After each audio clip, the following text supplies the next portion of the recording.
వే gold trusted gold buyers మీరు తాకట్టు పెట్టిన బంగారాన్ని విడిపించి ఈ రోజు ఉన్న మార్కెట్ ధరకు కొనబడను. విశాఖ ఫిషింగ్ హార్బర్ వద్ద ఉద్రిక్త వాతావరణం చోటు చేసుకుంది. మంత్రి కొల్లు రవీంద్రకు నిరసన సెగ తగిలింది. అయితే రాష్ట్ర మంత్రి కాన్వాయ్ను అడ్డుకున్నారు మహిళలు. ఆగకుండా అక్కడి నుంచి రాష్ట్ర మంత్రి కొల్లు రవీంద్ర వెళ్లిపోయారు. బాధిత మహిళలను లాగేసి పడేశారు పోలీసులు. ఓవైపు గల్లంతైనటువంటి మత్స్యకార కుటుంబాలకు 10 లక్షల రూపాయల నష్టపరిహారం ప్రకటనపైన వారు అసంతృప్తి వ్యక్తం చేస్తున్నారు. 10 లక్షలు ఇచ్చి చేతులు దులుపుకుంటున్నారంటూ కూడా ఆగ్రహం వ్యక్తం చేస్తున్నారు. ప్రధానంగా సముద్రంలో వేటకు వెళ్లినటువంటి మత్స్యకారులు గల్లంతైనటువంటి వైన మొత్తం దాదాపు 7గురు వెళ్ళగా 1 మాత్రమే ప్రాణాలతో బయటపడ్డారు. అయితే మత్స్యకారుల కోసం ఆయా కుటుంబాలు విపరీతమైనటువంటి ఆచూకీని ఎలాగైనా కనిపెట్టాలి, సాంకేతికతను యూజ్ చేయాలి అంటూ కూడా ప్రభుత్వం ముందు నిరసన వ్యక్తం చేయడం, ఆందోళన వ్యక్తం చేయడం. ప్రధానంగా విశాఖలో ఉన్నటువంటి ఫిషింగ్ హార్బర్ జేడీ కార్యాలయం ముందు కూడా ఆందోళనకు దిగినటువంటి వైనాన్ని కూడా మనం చూసాం. కానీ మత్స్యకారుల కుటుంబాలను ఎలాగైనా ఆదుకుంటాం, వారి జీవనానికి అదేవిధంగా వారి పిల్లల భవిష్యత్తుకు ఒక భరోసాని ఇస్తామని రాష్ట్ర ప్రభుత్వం చేసినటువంటి ప్రకటన. కానీ క్షేత్రస్థాయిలో 10 లక్షల రూపాయలు ఇచ్చి చేతులు దులుపుకుంటున్నారంటూ కూడా మత్స్యకార కుటుంబాల దగ్గర నుంచి నిరసన వ్యక్తం చేయడం జరిగింది. అయితే చెక్కుల పంపిణీ కార్యక్రమానికి వచ్చినటువంటి రాష్ట్ర మంత్రి కొల్లు రవీంద్రను అక్కడ ఉన్నటువంటి మత్స్యకార కుటుంబాలు అడ్డుకుంటున్నటువంటి వైనాన్ని మనం చూస్తున్నాం. ఆయన కాన్వాయ్ ముందు నిలబడి పూర్తి స్థాయిలో 2 చేతులు జోడించి కూడా మమ్మల్ని ఆదుకోవాలి, మా పిల్లల భవిష్యత్తుకు ఒక భద్రతను కల్పించండి, సో పూర్తి స్థాయిలో మా జీవనాన్ని మొత్తాన్ని సముద్రంలో ప్రాణాలు త్యాగం చేసి సో సముద్రం పైన వేట కోసం వెళ్ళి సో పూర్తి స్థాయిలో ఏ వ్యక్తులపైతే ఆధారపడ్డామో ఆ వ్యక్తుల్ని మేము కోల్పోయాం అనేటువంటి రీతిలో కూడా వారు అక్కడ ఆవేదన వ్యక్తం చేస్తున్నారు. మహిళా పోలీసులు కూడా వారిని అడ్డుకొని వెనక్కి నెడుతున్నటువంటి వైనాన్ని కూడా మనం చూస్తున్నాం. ప్రధానంగా మంత్రి చెక్కుల పంపిణీ చేస్తున్నటువంటి ఇష్యూలో కూడా సో ఈ డబ్బులు ఎంతవరకు సరిపోతాయి, కనీసం మాకు నష్టపరిహారం కింద కొంచెం పెంచేటువంటి ఆలోచన అయిన ప్రభుత్వాలు చేయాలంటూ కూడా వారు ప్రధానంగా డిమాండ్ చేస్తున్నారు. అక్కడ ఉన్నటువంటి ఉద్రిక్త పరిస్థితులను ఒకసారి చూద్దాం.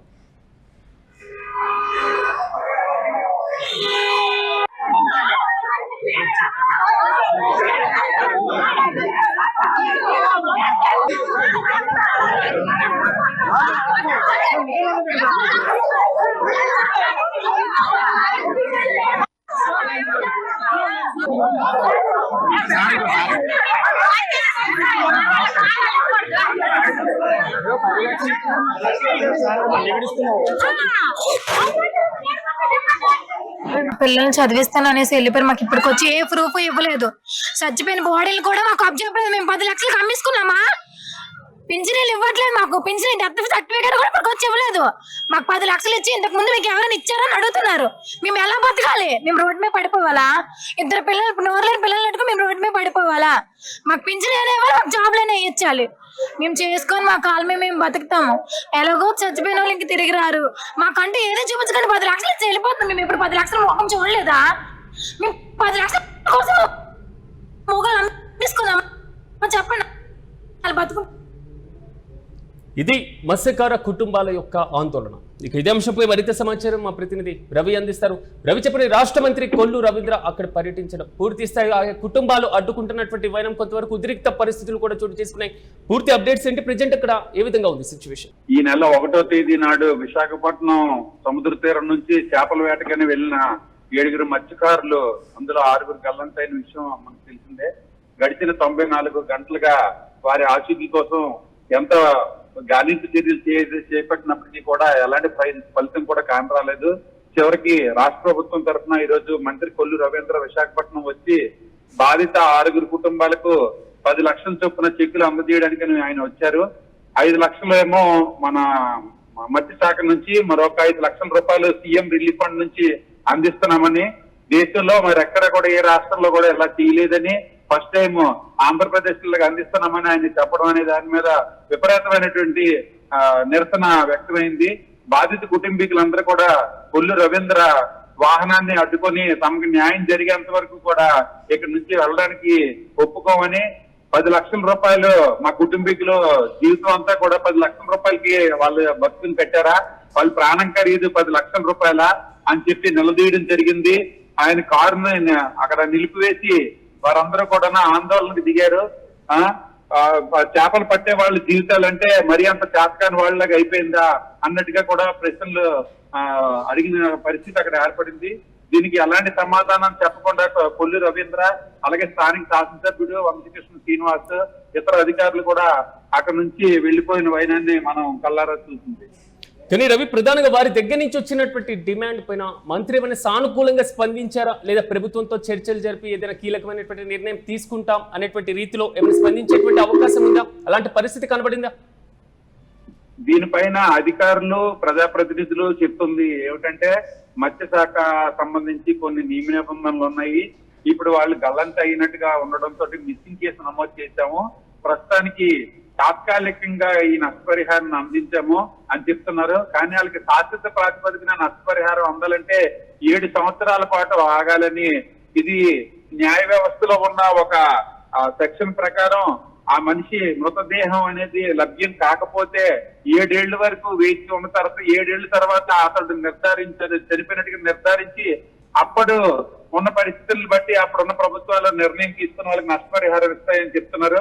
7 ఏళ్ల తర్వాత మా పరిస్థితి ఏంటో మాకే తెలియదు, అప్పుడు నష్టపరిహారం ఇస్తే అంతవరకు మా కుటుంబాలతో మా పిల్లలతో మేము ఎలా బతకాలని ఈ బాధిత కుటుంబాలకు చెందిన మహిళలు ఆవేదన వ్యక్తం చేయడం అనేది ఈ రోజు జరిగింది. కానీ రవి, దాదాపు 7 ఏళ్ళు ఆగాలి అనేటువంటి నిబంధన ఉంటే, సో ఇప్పుడు గాలింపు చర్యలను వేగవంతం చేసేటువంటి అవకాశాలు కనబడుతున్నాయి. సో మృతదేహాలు లేదా వారు నిజంగా లేరు, చనిపోయారు అని అధికారికంగా ధృవీకరించేటువంటి ప్రక్రియ చేపట్టేటువంటి ఛాన్స్ ఉంటా? అంటే ప్రత్యామ్నాయం ఆలోచన ఏమైనా చేస్తుందా ప్రభుత్వం?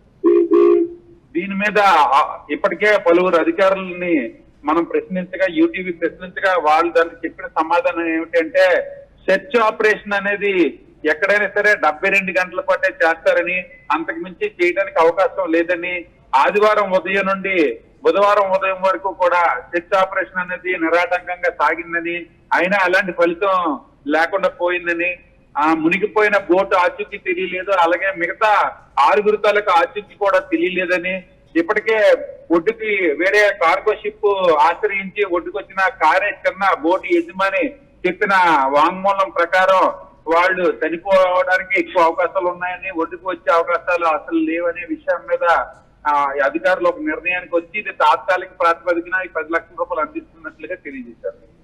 Right Ravi, thank you. మీద విశాఖ ఫిషింగ్ హార్బర్ వద్ద ఉద్రిక్త వాతావరణం మనం చూస్తున్నాం. రాష్ట్ర మంత్రి కొల్లు రవీంద్ర అక్కడికి చేరుకున్నారు. అయితే రాష్ట్ర మంత్రికి నిరసన సెగ తగిలింది. మంత్రి కాన్వాయ్ని అడ్డుకున్నారు మత్స్యకార కుటుంబాలకు సంబంధించినటువంటి మహిళలు. అయినా ఆగకుండా అక్కడి నుంచి వెళ్లిపోయారు మంత్రి కొల్లు.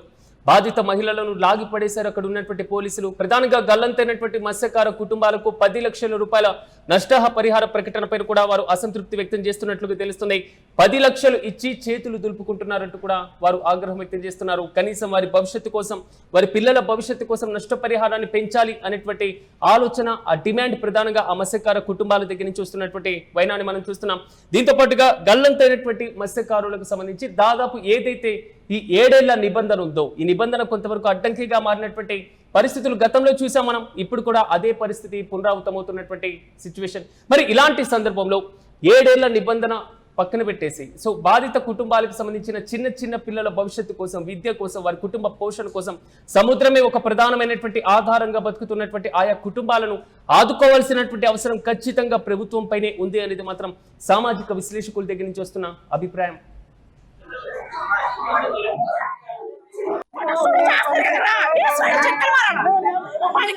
చేస్తున్నారు